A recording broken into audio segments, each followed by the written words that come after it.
ரூபா, ரூபா இப்படியெல்லாம் சேர்த்து சேர்த்து சேர்த்து அது வந்து சாமிக்குன்னு போடுவாங்க. ஆனால் கடைசியில் தன் பெண் கேட்கும்போது எதுவுமே இல்லைன்னா அந்த உண்டியில் உடச்சிடுவாங்க. அதிகமாக டைவர்ஸ்க்கு அப்ளை பண்ணணும் ஒரு புள்ளிவிவரம் சொல்லுது. அதில் இந்த 30 வயசுலேருந்து 40 வயசுக்கு உள்பட்டவங்க நிறைய இருக்கு. அதிகமான சம்பாதிக்கிற பெண்ணை ஆண் ஆதிக்கம் செலுத்தும் பொழுது அந்த பெண்ணுக்கு வந்து தவறாக தெரியுது. ஒரு கல்யாணம் ஆகாத பொண்ணு, சாஃப்ட்வேரில் ஒர்க் பண்ணுற பொண்ணு நைட்டு 2 மணிக்கு தைரியமாக ஓலா புக் பண்ணி தனியாக வருது.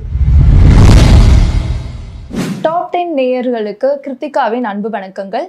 எப்பொழுதுமே வந்து மகளிர் தினம் அப்படின்னாலே பொதுவா பல தேவதைகளை நம்ம இன்டர்வியூ பண்ணுவோம்.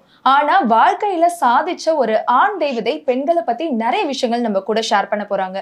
சோசியல் மீடியாக்கள்ல எப்பொழுதுமே அதிகமா பேசப்பட்டு இருக்கிற ஒரு நபரா தான் இந்த ஒரு நபர் இருக்காங்க. இவங்க யாரு அப்படிங்கறத பத்தி தான் இந்த ஒரு இன்டர்வியூல நிறைய விஷயங்கள் நான் கேட்க போறேன். இதுக்கு முன்னாடி நம்மளுடைய சேனல்ல இவருடைய இன்டர்வியூக்கு கீழே நிறைய கமெண்ட்ஸ் வந்திருந்தது. ஒவ்வொன்றுமே பெண்களுடைய ஆதரவு அதிகமா இருந்தது அப்படின்னு தான் சொல்லணும். அந்த கேள்விகள் அத்தனையும் இந்த ஒரு நபர்கிட்ட கேட்டால் மட்டும்தான் அதற்கான தெளிவான பதில் கிடைக்கும் அப்படிங்கிறதுல ஒரு மாற்றமும் இருக்காது. இன்னைக்கு நம்ம சந்திக்கக்கூடிய அந்த நிருபனர் யாரு அப்படின்னு பாத்தீங்கன்னா நம்மளுடைய மித்ரா குரூப்ஸோடைய நிறுவனர் மிஸ்டர் மூர்த்தி அவர்களை தான் பார்க்க போறோம். வணக்கம் சார். வணக்கம். டாப் 10 நேயர்களுக்கு முதல்ல நான் வணக்கத்தை சொல்கிறேன். நீங்கள் உங்களுடைய கமெண்ட்ஸுக்காக வேண்டி என்ன இவ்வளோ பேரும் பேச வச்சுருக்கீங்க. அது எனக்கு ஒரு முறையும் இன்பமாக நானாக வந்து பேசுகிற மாதிரி இருக்குது. அது இல்லாமல் இந்த டாப் 10 வியூவர்ஸ் ஆகட்டும், சந்தாதாரர்கள் ஆகட்டும், ஒரு நல்ல ரீச்சிங்கை கொடுத்துருக்காங்க. அதில் நிறைய பேருக்கு வந்து ஒரு எடுத்துக்காட்டாக இந்த சேனல் இருக்குன்றது எனக்கு தெரியுது. அப்போது இன்னும் இந்த ரீச் வந்து மேன்மை அடையணும். இந்த டாப் 10 சேனல் வந்து இன்னும் அதிகமான லெவல் ரீச் ஆகணும். அது நல்ல கருத்துக்களை மட்டுமே எடுத்து போடுற சேனலாக மாறிட்டு வருது. ஏன்னா இன்றைக்கி வந்து டாப் 10 வந்து கூகுளே சந்தா கட்டுற அளவுக்கு ஜாயினிங் பர்மிஷனை வந்து டாப் 10 கொடுத்துருக்காங்க. ஸோ அது முதல்ல இந்த பெருமையெல்லாம் அந்த வியூவர்ஸ்க்கும் அவங்க சந்தாதாரருக்கும் தான் போய் சேரும். இந்த மகளிர் தினம் அதுவுமாக முதல்ல என் தாய், என் மனைவி, என் குழந்தைகள் இவங்க எல்லாரையும் நான் முதல்ல மதிக்கிறேன். அவங்களுக்கு தலை வணங்குறேன். அவங்களுக்கு இதன் வாயிலாக வார்த்தைகள் சொல்கிறேன்.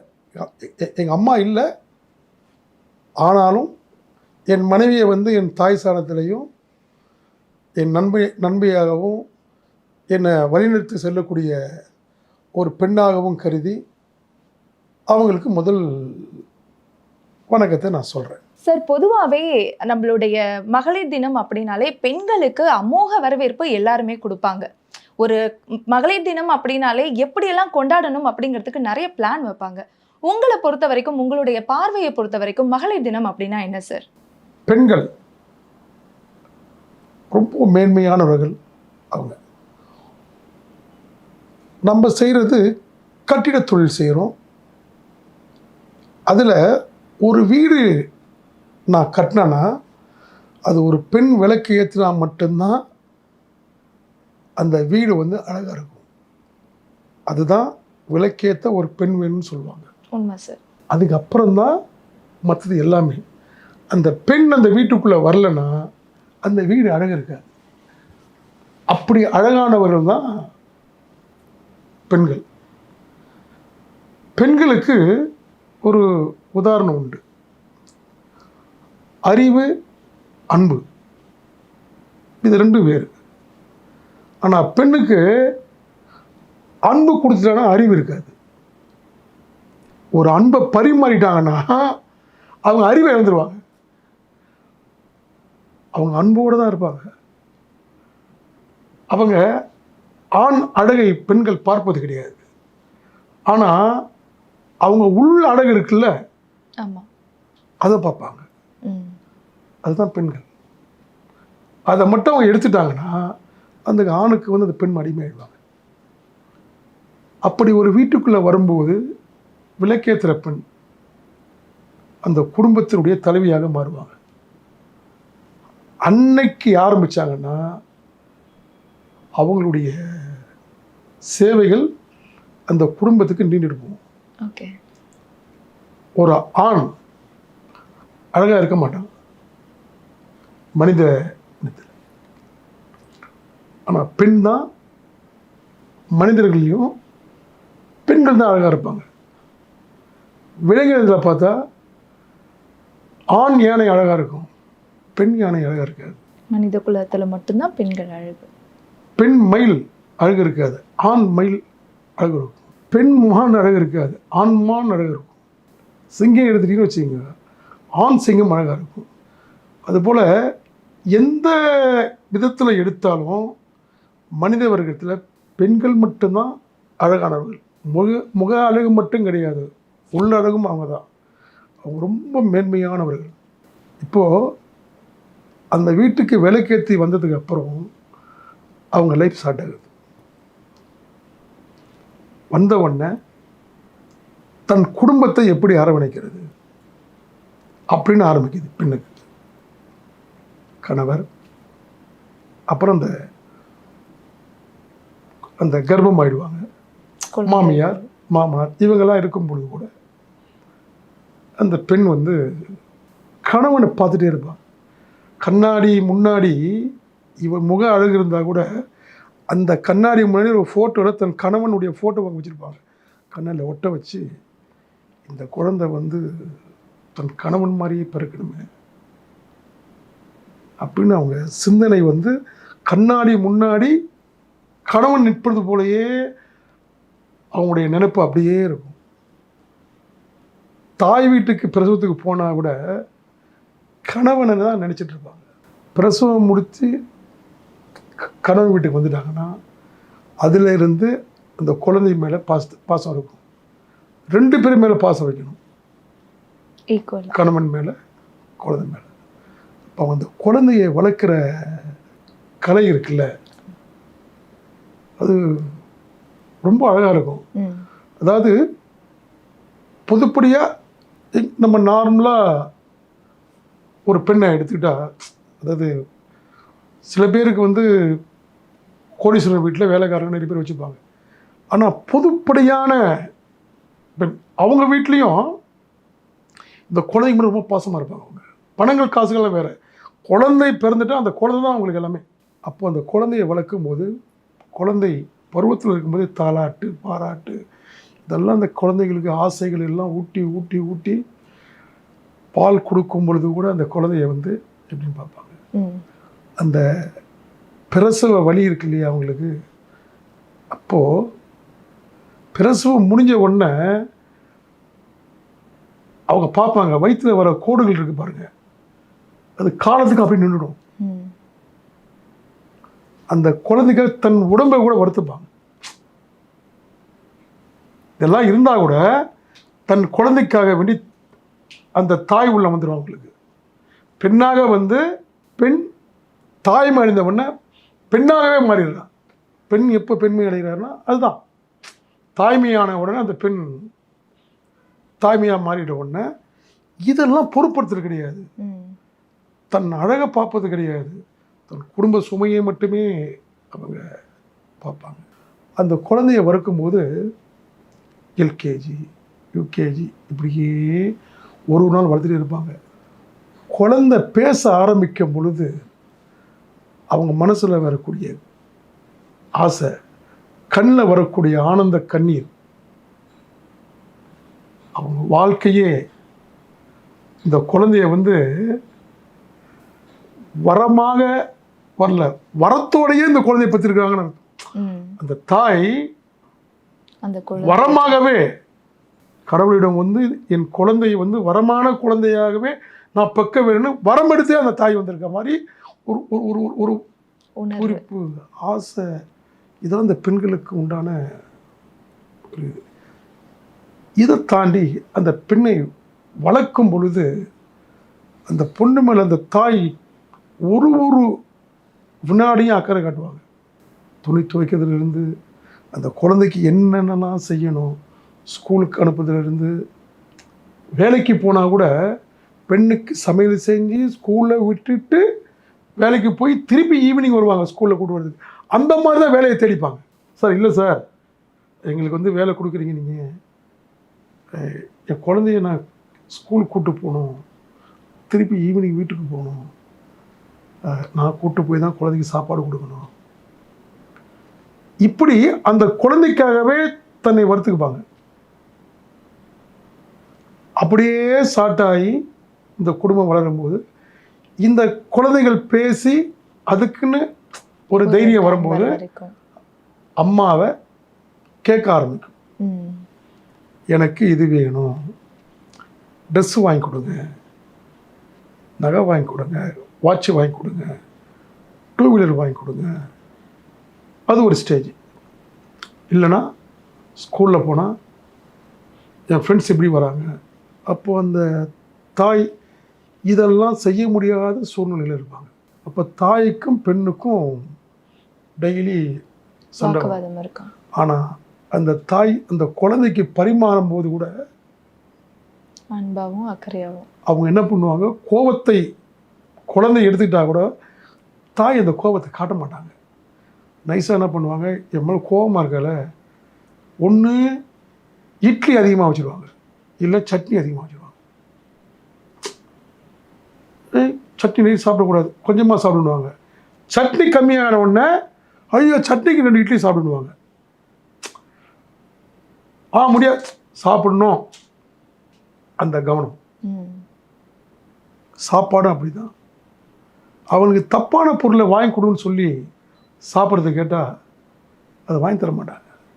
பெண்ணுக்கு ஏதாச்சும் உடம்பு சரியில்லாமல் போயிடுமே, ஆனால் அந்த குழந்தை கேட்காது. அந்த குழந்தை பருவத்தில் வந்து என்ன வேணுமோ வளர்த்தாங்க.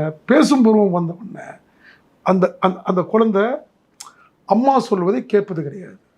அப்போது அதையும் பொருட்படுத்தாமல் அந்த தாய் அரவணைப்பிலிருந்து அந்த பெண் மீறுவது கிடையாது. இதுக்கப்புறம் எங்கே அந்த பொண்ணு காலேஜ் படித்து முடிக்கும் பொழுதே அம்மா அடுத்த வீட்டுக்கு போக போகிற,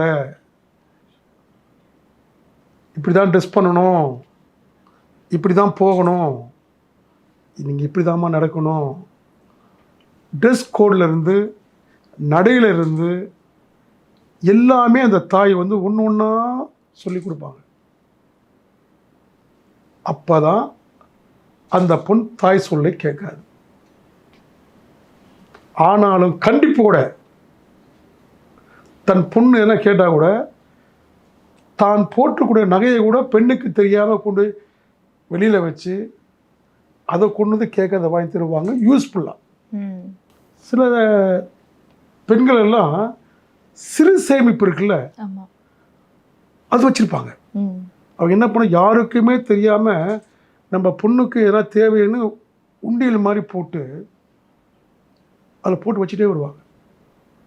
1 ரூபா, 50 பைசா, 2 ரூபா, இப்படியெல்லாம் சேர்த்து சேர்த்து சேர்த்து அது வந்து சாமிக்குன்னு போடுவாங்க. ஆனால் கடைசியில் தன் பெண் கேட்கும்போது எதுவுமே இல்லைன்னா அந்த உண்டியில் உடைச்சிடுவாங்க. உடைச்சி தன் பெண்ணுக்கு யூஸ்ஃபுல்லாக வாங்கி தருவாங்க. அதுதான் இந்த தாய் உள்ளம் படித்த பெண். இவங்க ஒன்று ஒன்றா கற்றுக் கொடுத்து, அம்மா வெந்நீர் வைக்க கற்றுக்கோ, காஃபி போட கற்றுக்கோ, அடுத்த வீட்டுக்கு போகிற குழந்தைகள் ஆரம்பித்து அவங்க திருப்பி அந்த பொண்ணை கரை சேர்க்கணுன்ற லெவலுக்கு இந்த தாய் ஒரு நிமிடமும் அந்த குழந்தை மேலேயே சிந்திக்கக்கூடியதாகவே அந்த தாய்க்கு இருக்கும். புரியுது.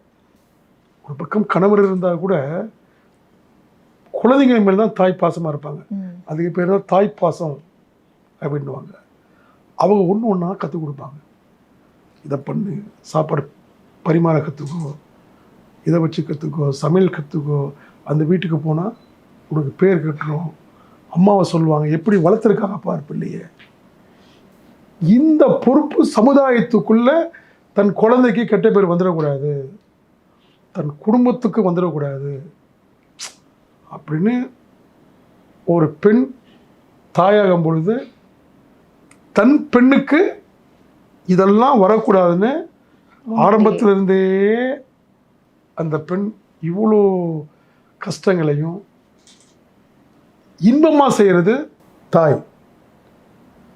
இந்த தாய் உள்ளம் கருதி நம்ம பெண்கள் எல்லாம் நம்ம தாயை இந்த மகளிர் தினத்தை முன்னிட்டு தாயை வணங்கி, தாய் சொல்வதை கேட்டு, தாய் நம்மளை எப்படியெல்லாம் அரவணைச்சு நம்மளை கொண்டு வந்திருக்காங்க அதெல்லாம் புரிஞ்சு அவங்களுக்கு மதிப்பு கொடுத்து அவங்கள வணங்கி அவங்க சொல்படி கேட்டு இன்னிலிருந்து இது ஒரு சேலஞ்சாக நீங்கள் எடுத்துக்கணும். சார், சூப்பரான ஒரு விஷயம் சொன்னீங்க, ரொம்ப அழகாக கன்வே பண்ணீங்க. எனக்கு ஒரு சின்ன கிளாரிஃபிகேஷன் சார். பெண் விடுதலை பற்றியும் பாரதியார் கண்ட புதுமை பெண்கள் பற்றியும் நிறைய பெண்கள் பேசுகிறாங்க சார்.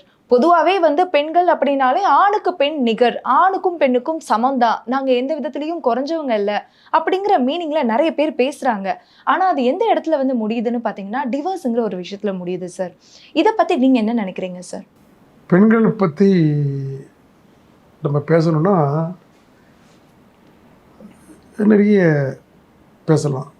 ஆனால் இந்த கேள்வி நம்ம பேச வேண்டியது தான். இன்றைக்கி ஆல்மோஸ்ட் டைவர்ஸ் கேஸ் எனக்கு தெரிஞ்ச கணக்கு பிரகாரம் ஒரு 13 லட்சம் மேலே டைவர்ஸ் கேஸை அப்ளை பண்ணியிருக்காங்க. அதில் அதிகமாக டைவர்ஸ்க்கு அப்ளை பண்ணணும் ஒரு புள்ளி விவரம் சொல்லுது. அதில் இந்த 30 வயசுலேருந்து 40 வயசுக்கு உள்பட்டவங்க நிறைய இருக்காங்க. இவங்க எல்லாமே லவ் பண்ணி கல்யாணம் பண்ணுவாங்க. ஒருத்தரை புரிஞ்சுக்கிட்டு கல்யாணத்துக்கு முன்னாடி புரிஞ்சுக்கிட்டு பண்ணவங்க. இதுக்கப்புறம் நார்மலாக கல்யாணம் பெரியவர்கள் பார்த்து கல்யாணம் பண்ணவும் கொஞ்சம் பேர் தான். இதுக்கப்புறம் பெரியவர்களையும் மதிக்காம கல்யாணம் பண்ணவங்க கொஞ்சம் பேர் இருக்காங்க. இப்படி ஒரு 3-4 விதமான இது இதில் இருக்கு. பொதுவாக ஏன் டைவர்ஸ்க்கு இவங்க போகிறாங்க அப்படின்னா, பெண்கள் லவ் பண்ணும் பொழுது தன் மனசை பறி கொடுத்துட்றாங்க. ஒன்று, அன்றைக்கு 2 பேருக்குமே அழகான புரிதல் இருக்குது. ஆனால் கல்யாணம் ஆனதுக்கு பிறகு அந்த புரிதல் போயிடுது. ஒன்று, பெண் அதிகமாக சம்பாதிக்கிறாங்க, ஆண் கம்மியாக சம்பாதிக்கிறாங்க. அதிகமான சம்பாதிக்கிற பெண்ணை ஆண் ஆதிக்கம் செலுத்தும் பொழுது அந்த பெண்ணுக்கு தவறாக தெரியுது. சில விஷயங்கள் எதுவுமே தெரியாமல் டைவர்ஸ் இருக்குது. ரீசனே தெரியாமலே, எந்த ரீசனும் இல்லாமல் எதுக்குன்னே சொல்லாமலாம் டிவோர்ஸ் இருக்கு. அது மன அழுத்தம், வெளியில் சொல்லக்கூடாத மன அழுத்தம். அவங்களுடைய ஒர்க்கு ப்ரெஷருக்கு வீட்டில் வரும்போது பெண்களுக்கு ரிலாக்ஸேஷன் கிடையாது. அப்போ பெண்கள் என்ன முடிவு எடுக்கணும்? பெண் ஒரு வீட்டை விட்டு வெளியே போனால் அந்த குடும்பமே போன மாதிரி அர்த்தம். ஏன்னா பெண்கள் தான் நம்ம வீட்டினுடைய கண்கள். அப்போ அவங்க இன்னும் ஜாக்கிரதையாக இருக்கணும். ஒரு முடிவு எடுக்கும் பொழுது தன் குடும்பம், பிற்காலம், இது எல்லாம் சுதந்திரம் கிடைச்சிருச்சு. பாரதி கண்ட புதுமை பெண் தான் இவங்க எல்லாருமே.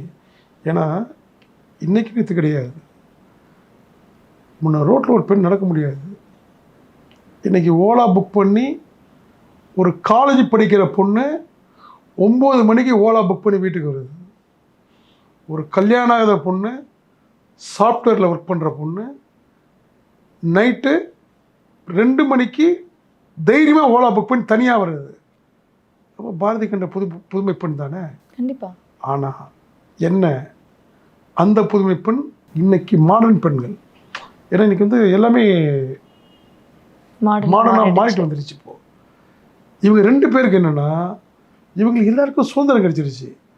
ஆனால் அவங்க வாழ்க்கை சுதந்திரத்தை அவங்களாம் பறி கொடுத்துட்றாங்க. வாழ்க்கை சுதந்திரம் என்ன தெரியுமா?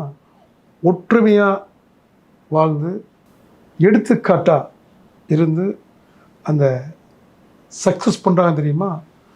அதுதான் அன்றைய பாரதியார் கண்ட புதுமை பெண். சுதந்திர பெண்கள் கிடைச்சிருச்சு. ஆனால் இவங்க முடிவு எடுக்கும் பொழுது ஒருத்தரும் தவறாக எடுத்துடுறாங்க. அந்த தவறு தான் இவ்வளோ பெரிய டைவர்ஸ்க்கு காரணமாக இருக்குது. அது மாறணும்னா பெண்கள் தான் சிந்திக்க வேண்டும். அதுக்கு அவங்களுடைய ப்ரெஷர் அதுலேருந்து ரிலாக்ஸ் ஆனால் மட்டும்தான் இதுக்கு எல்லாத்துக்கும் ஒரு முடிவு கிடைக்கும். இந்த மகளிர் தினத்தை முன்னிட்டு பாரதி கண்ட புதுமை பெண், இன்றைய சுதந்திரமாக இருக்கக்கூடிய பெண்கள் எல்லோரும் சிந்தித்து இந்த மகளிர் தினத்தில் நீங்கள் எல்லோரும் ஒரு நல்ல முடிவாக எடுத்து சேலஞ்சாக சிந்தித்து முடிவு எடுத்தீங்கன்னா வாழ்க்கை உங்கள் கையில். நீங்கள் வெற்றி பெறுவீர்கள். வணக்கம். மகளிர் தின வாழ்த்துக்கள்.